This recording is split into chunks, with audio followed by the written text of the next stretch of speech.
Fala pessoal, tudo bem? Eu sou o professor Marcos Lima, estou hoje com o Jardson Guedes, nosso consultor. Estamos aqui discutindo sobre medicamentos manipulados e suas formas de tributação no modelo sob encomenda. Então, existe uma confusão aí, a gente já até tratou várias vezes com o professor Felipe Teixeira em outros momentos, em outros canais, mas a gente quer trazer aqui para você, no canal Tributário Responde, um posicionamento sobre o último julgamento relativamente ao Supremo Tribunal Federal, falando especificamente sobre medicamentos manipulados sob encomenda na vertente tributária, qual é a incidência, é ISS, é ICMS. Nós vamos sempre tratar de aspectos tributários aqui no canal Tributário Responde. Assina, faz o sininho aqui, aciona o sininho do canal, certo? Curte a gente, começa a seguir, que a gente vai trazer sempre para vocês informações relevantes, importantes do ambiente tributário, sempre de maneira prática e operacional, beleza? Bom, Jardson, queria que você contextualizasse aí, a gente já tem um tratamento relativamente a ICMS, ISS. Queria que você falasse, explicasse para os nossos ouvintes, para os nossos espectadores, como é que é o funcionamento na tratativa do ISS e do ICMS e depois falar do julgamento do Supremo Tribunal Federal, onde a gente vem trazer o recurso extraordinário, quais são as fixações de tese, a aplicação prática, etc. Olá, professor. Olá, pessoal, tudo bem? Sempre uma grata satisfação estar aqui com o senhor, estar discutindo assuntos polêmicos, né? E que nesses casos, de vez em quando, a gente precisa de fato recorrer ao professor Felipe Teixeira, né? Trazer mais uma questão jurídica da coisa, né? Não necessariamente só fiscal, tributária ou contábil. Nesse caso especificamente, o que é que acontece? É muito comum, né, a gente ter situações de conflitos de competências tributárias, conflitos de interesses entre os entes tributantes. Isso é muito comum entre municípios, quando a gente vai tratar de ISS, por exemplo. É bastante comum quando deixa margens para dúvidas em relação se a gente deve tributar pelo ISS, vai ser tributado pelo ISS, vai ser tributado pelo ICMS, e aí a gente tem aí um conflito entre municípios e o próprio Estado. Não é diferente, né? Não era diferente em relação às farmácias de manipulação. Existia essa situação. Nas farmácias de manipulação, professor, a gente sabe que tem aqueles medicamentos em que a gente leva a receita, né, e faz o medicamento por encomenda, mas a gente também encontra alguns desses produtos lá na prateleira. Então, a farmácia de manipulação, ela produz o medicamento e ela deixa lá à disposição dos consumidores que simplesmente vão lá e os retira, né, fazendo, lógico, efetivamente o seu pagamento. Então, a dúvida era, nesses tipos de transações, que a gente tem aí uma transação mista, incide ISS, incide ICMS, e aí ficou essa briga até chegar, né, a esse estágio de necessidade de um julgamento no STF para dirimir essas dúvidas, para matar essa questão definitivamente. Interessante, Jardson. Eu sempre brincava em sala de aula quando eu tratava sobre farmácia de manipulação e trazia ela como um caso complexo. Sobretudo quando a gente fala de empresas normais e empresas do Simples.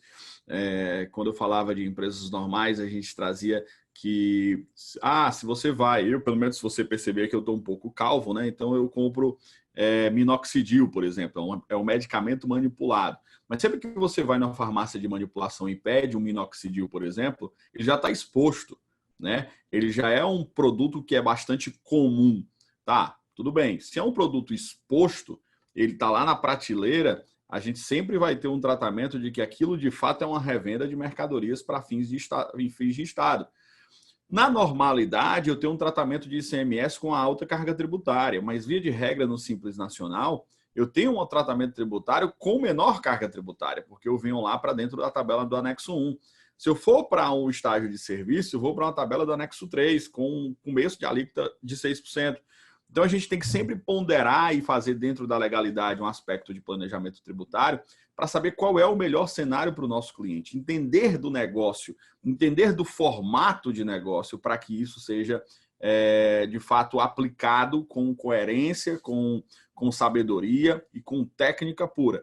E aí, se você vai pedir um outro medicamento que de fato seja manipulado, que demora 3, 4, 5 dias, que de fato tem que manipular a fórmula química, isso é necessariamente um serviço e é essa decisão do STF de maneira operacional que vem sendo tratado. Não é isso, Jardson? Perfeito, professor. É justamente isso, né? Como o senhor falou, deu o próprio exemplo aí, né?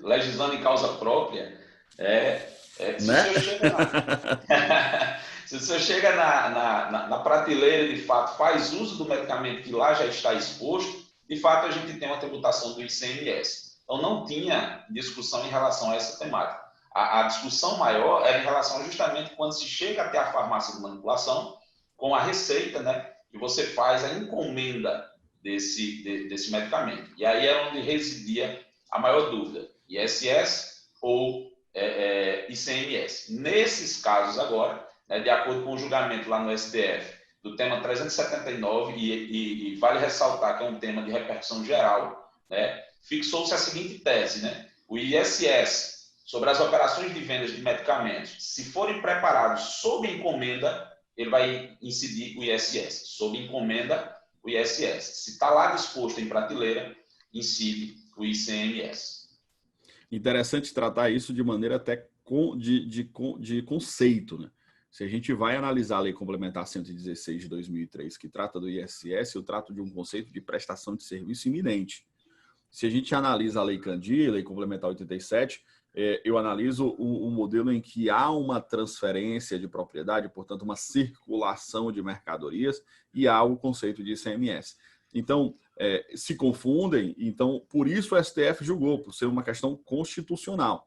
E aí, dentro dessa perspectiva, a gente chega a uma conclusão aí com o recurso extraordinário que a gente tem aí, que é o 60, 55, 52, não é isso? Perfeito. Perfeito. Beleza, meu amigo. Considerações finais sobre a temática. Eu gostaria só de alertar num caso específico, né, porque a gente ainda tem, de acordo com a Lei 116 de 2003, né, que relaciona realmente todos os serviços, né, e aí a gente vai pegar isso disposto nos códigos tributários municipais, a gente ainda tem alguns serviços que não estão lá abrangidos no rol dessa lei complementar. E aí o Supremo também decidiu em relação a essa matéria.